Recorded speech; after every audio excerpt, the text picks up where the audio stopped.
Good morning. Welcome to Hardin County Commissioners Court. Today is Tuesday, April 14th, 2020, and it is 10 a.m. Before we get started, I'm going to call the roll. We have some people appearing in person and some appearing virtually. So I'll begin with Commissioner Kirkendall and Commissioner Cooper are here in person. And we got some, are y'all both muted? I'm muted. And you're muted? As far as you know? Do y'all hear an echo? I hear an echo. I'm not sure where it's coming from.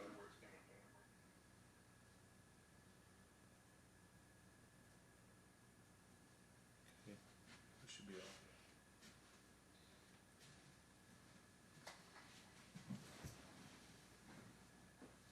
Alright, it was on that one, but I fixed it.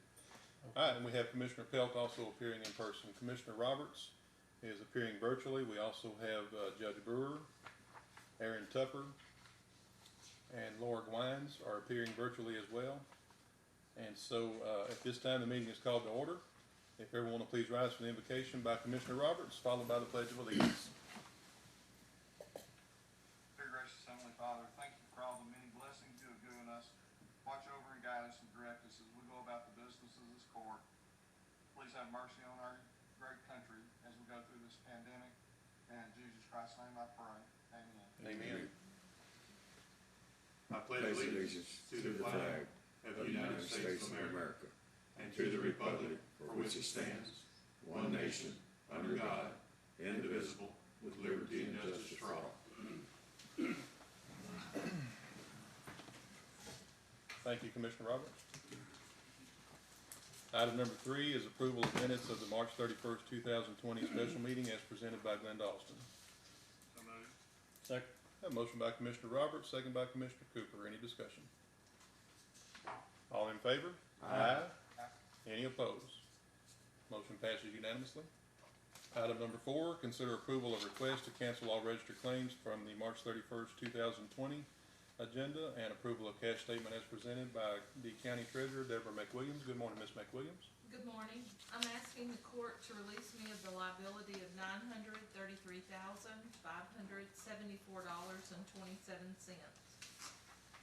On the cash report, in general checking account, we have $17,933,583.16.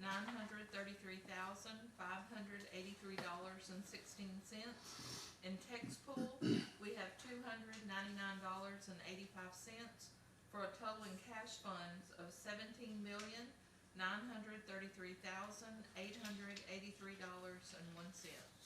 Move to approve. Second. A motion by Commissioner Kirkendall, seconded by Commissioner Pelt. Any discussion?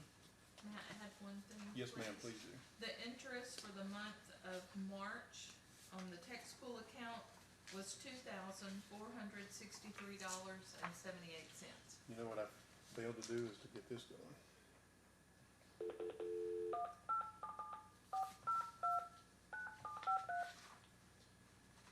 Sorry. Welcome to AT&T's teleconference service. Please enter your access code, followed by the pound sign. To join the conference as the host, please enter your host password, followed by the pound sign. There are 5 participants on the call, including you. You are joining your conference as the host. For a menu of available commands, press *#.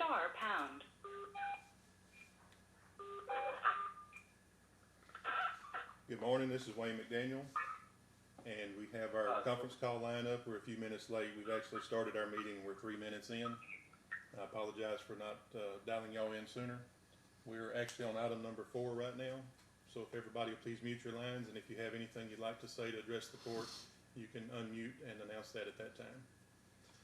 Ms. McWilliams, we're going to talk about the interest, I believe. Yes, sir. The text pool interest for the month of March was $2,463.78. Thank you very much. So that motion was made by Commissioner Kirkendall, seconded by Commissioner Pelt. Any discussion? All in favor? Aye. Any opposed? Motion passes unanimously. Item number 5, authorization to pay county bills as presented by the County Auditor, Angela Gore. Good morning, Ms. Gore. Good morning. Is your microphone unmuted? Turn it green. Thank you. Thank you.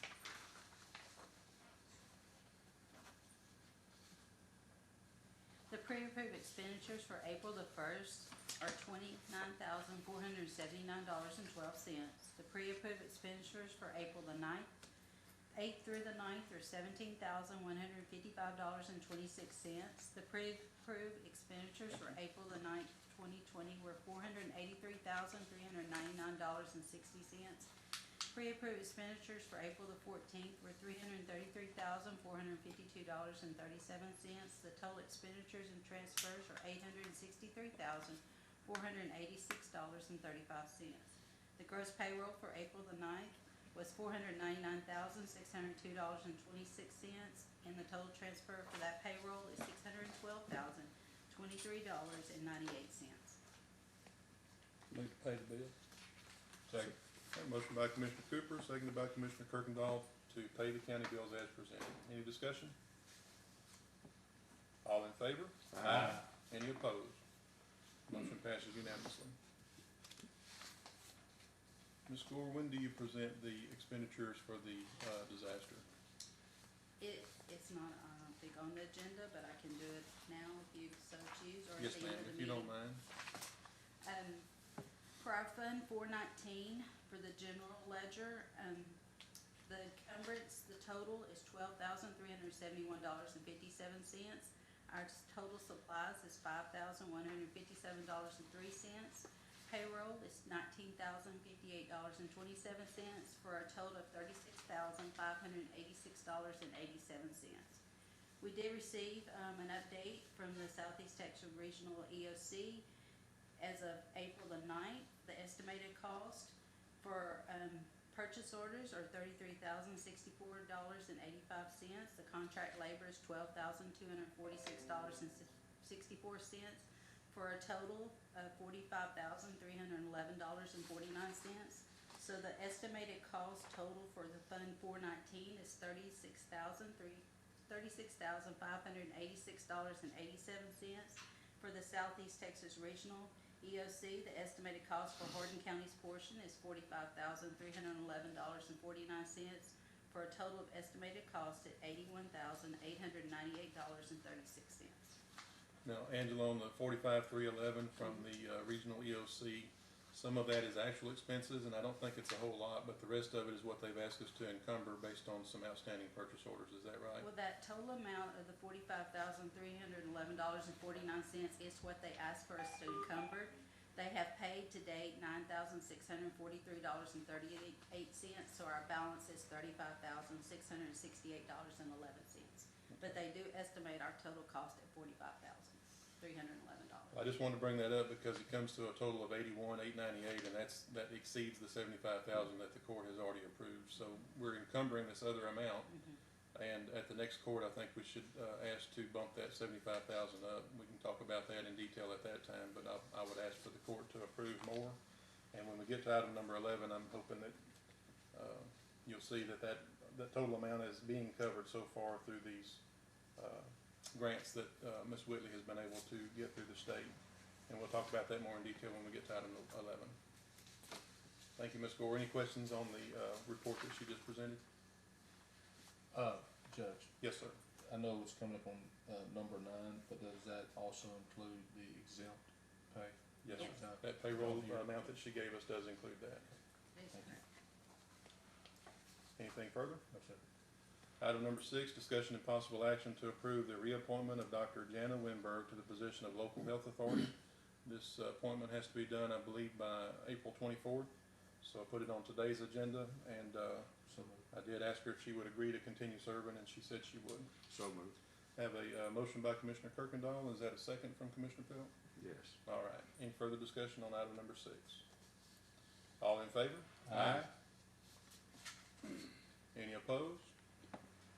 Motion passes unanimously. Item number 7, consider and possibly approve amending the disaster policy as recommended. We had made a change at our last regular meeting, and Ms. Gore has been in contact with FEMA regarding the change that we made, and they stated that it did not meet with their approval, so the highlighted proposed change at the top is the new change that we're looking to make. And Ms. Gore, if you don't mind, could you just tell us what the difference is between what we had already approved and what we're requesting the proposed change to be? Yes, sir. They did not like the wording that said, that you would authorize the county judge or the commissioner's court could also authorize if it was a local disaster. They said we needed to be consistent in whether it was a presidentially declared disaster or a local disaster. We need to be consistent of how we pay. And so we removed the last sentence from what was previously approved and just made it consistent if it's a president declared disaster or a local declared disaster, that it will be assigned and directed by the Hardin County Sheriff's Office, or Sheriff. And I'll go ahead and read that into the record. It says, whenever there's an official declared disaster by the President of the United States or a local disaster is declared by the county judge which does not meet the threshold for a presidential disaster declaration, all unbudgeted law enforcement reserve personnel shall be compensated at a base pay for respective law enforcement reserve personnel duties as assigned and directed by the Hardin County Sheriff. And if that meets with the court's approval, I'll entertain a motion. So moved. Second. I have a motion by Commissioner Pelt, seconded by Commissioner Cooper. Nothing beats you to it, Alvin. You can get the next one. That's okay. Any discussion on item number 7? All in favor? Aye. Any opposed? Motion passes unanimously. Item number 8, consider request by Judge McDaniel to authorize a 30-day continuation of the disaster declaration issued on March 16, 2020 as a result of the COVID-19 coronavirus pandemic. Second. Have a motion by Commissioner Roberts, seconded by Commissioner Pelt. Any discussion? All in favor? Aye. Any opposed? Aye. Motion passes 4-1 with Commissioner Cooper casting the only nay vote. Judge, I do have a question. Go ahead. On, Commissioner Kirkendall? it's being continued until what date? It would be It's 30 days, right? let me make sure, 'cause it's a 30-day continuation of the disaster declaration. So that would take us through 15th May? That would take us through around the 14th of May, yes, sir. And that, all this does is allow the county to continue using the resources from the state and any other resources that are available to us locally, because there is still a disaster ongoing at this time in the county. Yes, sir. Thank you. Yes, sir. Judge, Yes, sir. as I understand, we're just mirroring what the governor of the state is doing. Is that right? This is merely a disaster declaration. That this does not have any effect on any of the orders that I have in place at this time. The executive order that I have in place at this time would, if we did not continue the disaster, I believe that it would outlive the disaster declaration because it ends on May the 1st. What we're doing today is to make sure that we continue to have the resources available to us that we need from the state and any other local entity that we have mutual aid agreements with. But if we don't extend it and we don't agree to it, Then it would die on April the 18th, and but then we would not be eligible for we would not be eligible for reimbursement. That's state correct. funds, and the state would not be eligible, I guess, from the federal. Yes, sir, that's correct. Any other discussion? Item number 9, consider and possibly approve overtime pay to personnel who are classified as exempt as a result of their assignments to work the coronavirus disease 2019, also known as COVID-19 disaster mission. You'll see that I gave a memo to the auditor dated April the 6th to pay 3 employees that are classified as exempt that had worked overtime. Those are Captain Tupper, Misty Sims, and Laura Pate. And I'm asking the court to approve those payments. And I'm also asking that the court to approve continuing paying these personnel any overtime that they work associated with the disaster. So moved. Second. I have a motion by Commissioner Kirkendall, seconded by Commissioner Pelt. Did you have something, Commissioner Roberts? No, I was just making a motion, that's fine. Okay, thank you. Any other discussion on item number 9? All in favor? Aye. Any opposed? Aye. Motion passes 4-1 with Commissioner Cooper casting the only nay vote. Judge, here Yes, sir. again, is it possible that we will get some of this money back from the state or the feds? Well, we're being told that we will get reimbursed from FEMA if we meet our threshold. It would be a 75-25. However, Ms. Whitley has been applying for, actually, I believe item number 11 was an offer from the state to increase our grant. She's Okay. actually working on a new grant today that's due at the end of the day to cover even So any we do additional have- expenses. Possibilities that these will be reimbursed from some source. Okay. Yes, sir. Item number 10, authorization for county judge to sign participating services agreement with APRIS for statewide automated victim notification services, also known as SAVINS, contract number 2019-2044-900-391, a request made by Laura Pate, the Crime Victims Assistance Center. This is an agreement that we already have in place, and this is a renewal. I know she's not present, but Mr. Tupper is, if anybody has any questions regarding that. Would there be any cash match or anything, Aaron? Mr. Tupper, is there any match associated with this contract? No, sir, it's 100% state funded. Move to approve. Second.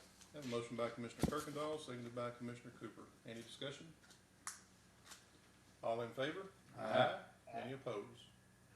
Motion passes unanimously. Item number 11, consider and possibly authorize Hardin County Health Department to receive funds in the amount of $248,247 from the Department of State Health Services. This funding will support the Health Department response to coronavirus 2019 outbreak. Ms. Whitley, I see that you're on, but I don't see you, but let's see if we can hear you. Can you hear me? Yes, ma'am, I sure can. Thank you for joining us, and can you tell me how this additional funding came about? Okay, the additional funding came about, we received this funding, and I was in talk with the state. It's really not enough, and we have other surrounding jurisdictions, helping us, such as the police department and, the ESDs. So they allowed us, well, we're gonna do, they allow us to pay them, or to at least contract to them. And that's what I'm working on for the additional grant, so they can be paid for their service of this additional grant. And, the total with this, including what I'm asking for, will be 503. That's in the, you're talking about what you're applying for today. Yes, sir. Okay, Yes, but in well, this amount here, the 248, 247, this is already approved from the state. We just need to authorize you to accept it, and that will cover Yes, the sir. additional expenses that we have to date. Is that correct? That's correct. That's correct. Sorry. That's okay. Move to approve, and I have a question. Have a motion by Commissioner Second. Kirkendall, seconded by Commissioner Cooper. Mr. Kirkendall, please proceed. And so some of the expenses that we incurred with overtime with exempt would be covered under this grant as well. Ms. Whitley, can you confirm that? I'm sorry, I didn't hear.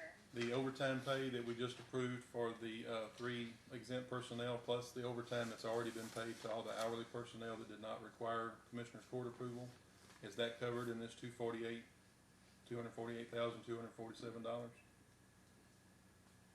No, sir, not in this one.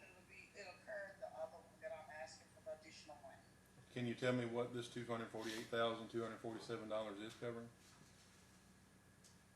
That's covering PPE, the overtime for the public health staff,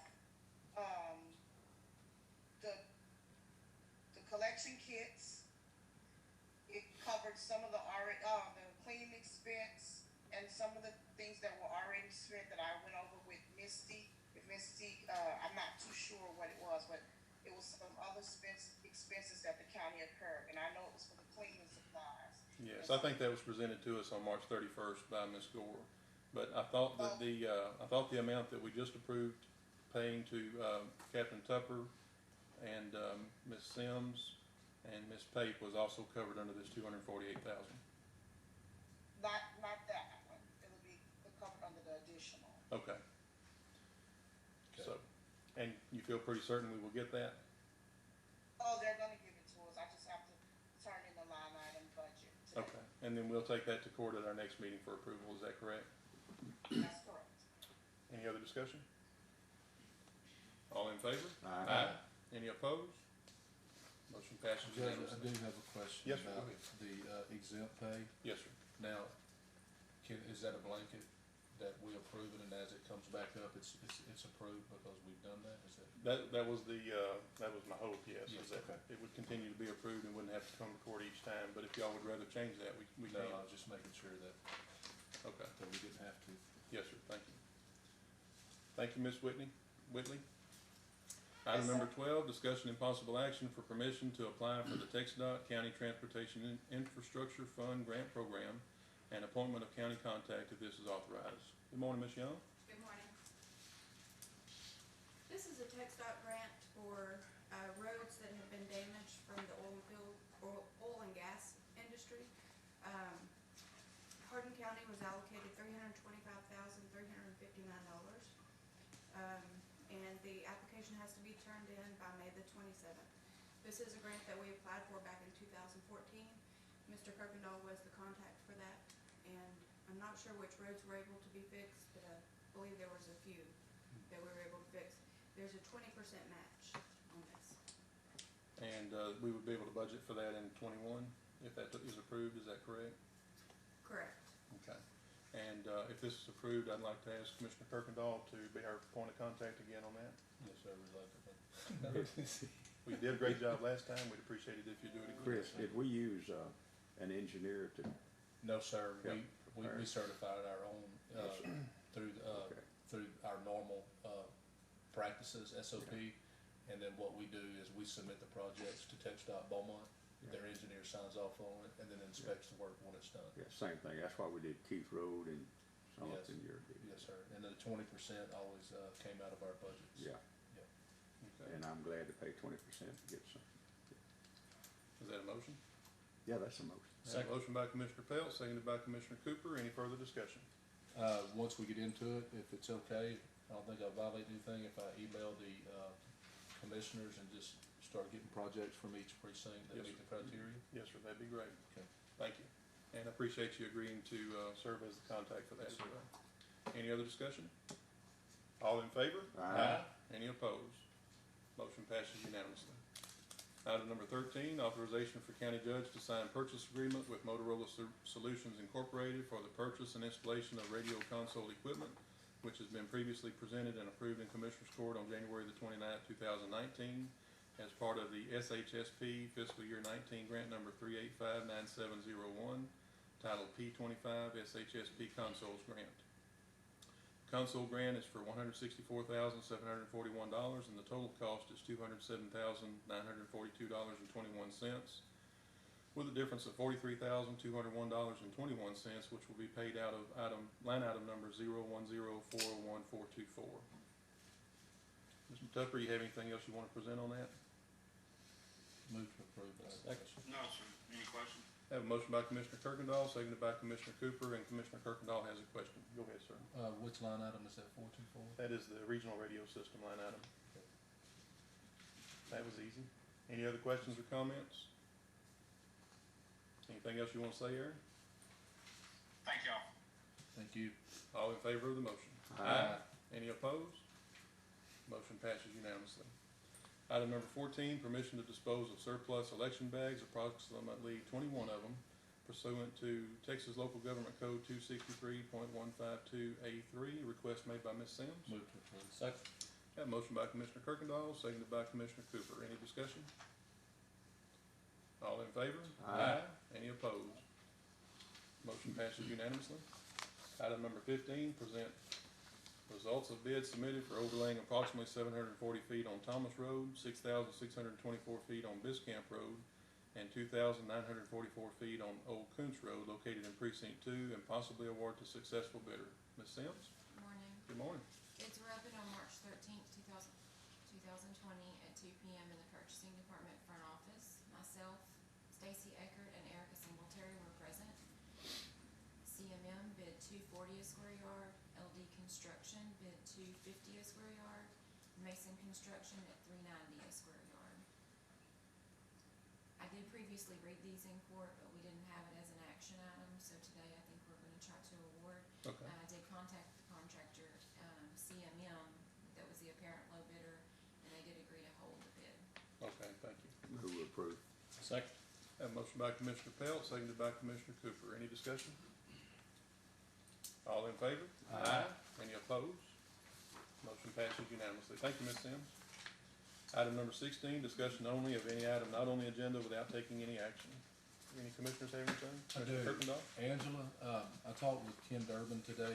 We'd had a PO out for the dump truck. It's ready, and I know we're holding on to money, with that one already being encumbered with some of my contingency and all that, would it be okay to proceed since that's already been approved? Yes, sir. When we decided that, we said anything that was already in the works would be allowed, and that PO is already issued, correct? Yes, sir. So I don't see any problem with that, unless Okay. anybody else does. Okay, I just wanted to make sure, and, sorry about that, but Ken's been kinda slow at getting back with me. I think that's the norm, isn't it? Yes, sir. Is that through Silsby? Yes, sir. Does anybody else have anything further? Any officials that are here in the audience? Judge, I know it's unprecedented time, so I'm not really asking for a response from the court, but, maybe within the next 60 days or so, we look at where we're at on the budget and possibly consider, going ahead with some of our road projects if the governor's opened up and we're ready to go back to work, so we don't get too far behind. I agree. And my only concern is the rain has delayed us the last 2 years, so there's really some projects I'd like to get done. I understand. So, if we're back open for business and stuff in the state. And Judge, along those same lines, we have a dump truck that's old, and the motor started giving problems, and we took it into Smart Truck and Trailer for an estimate. And Jim got with me this morning, the estimate's $31,000 to repair it, and that's too much to put in a old dump truck. And, but we're down to 2 operating trucks, so I'm gonna be asking to put on the agenda to buy a truck. Okay. Sounds good. And I have the funds in my budget. Sounds good. I won't have to borrow them from Doug and Chris. Or Alvin, we should get it from Alvin since he's not here today. Yeah, that's right. He said he's here. You hear him? Is that all right, Alvin? I'm all right listening to that. Okay. Just gonna really quick present, what I sent out last night on the, disaster. Currently, there are 65 confirmed COVID-19 cases in Hardin County, and that breaks down among, the cities as I presented to everybody yesterday evening. And then I had this, I printed right before court this morning that I'll hand out to y'all. It talks about the peak date in the state of Texas. That date keeps moving. When we first started looking at this about 3 weeks ago, the peak date for Texas was May the 7th. It did move closer after the governor issued his stay-at-home orders. It moved to April 24th, but now it's starting to move backwards again. So as of today, it shows the peak date to be on April the 30th. I hope it's wrong. I hope it peaks much sooner than that. I also know that the governor announced the other day that he plans to announce later this week some restrictions or some easing of his restrictions, but as of last night, I talked to Representative White, and he's not aware of any of those in particular. So I guess we'll all find out at the same time whenever he announces it later this week. But once he does that, I anticipate that we will follow suit here locally. I can tell you that I already plan within the next couple of days to announce that we will lift the burn ban, and that is a decision that was unanimously made by all of the fire chiefs. They all are in agreement with that. And again, I'm just kind of waiting to see what the governor says as far as any other restrictions that he has in place about relaxing those. And I anticipate that we will all follow suit here locally with those, just depending on what the recommendations are from the state and the CDC on that. I see Jefferson County lifted theirs. They did. They lifted theirs yesterday. I believe Orange County is lifting theirs. They either did it late last night or they're doing that today. And that's on the burn ban. Do you know when you anticipate that? As soon as the governor comes out with his announcement, then I anticipate we'll be right behind him. Hopefully later this week. It's just gonna depend on what, he's made the comments before that decisions that he's making affects the whole state, but the whole state's not in the same situation. Basically, if you look at I-35 and go east, that's where the worst part of the disease is, because that's the most populated areas.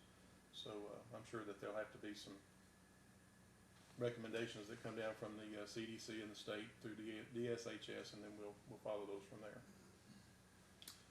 Anybody have anything further? Move adjourn. Have a motion by Commissioner Pelt, seconded by Commissioner Cooper to adjourn. All in favor? Aye. Any opposed? We are adjourned. Thank everybody for joining us.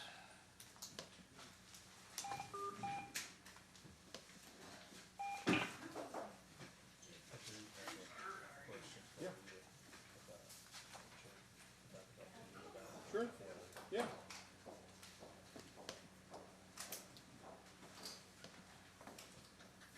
Are we shut off yet? Yes, sir. Let's see. Chris, you're gonna use about the same roads you had before. Depends on what's submitted. This is still recording.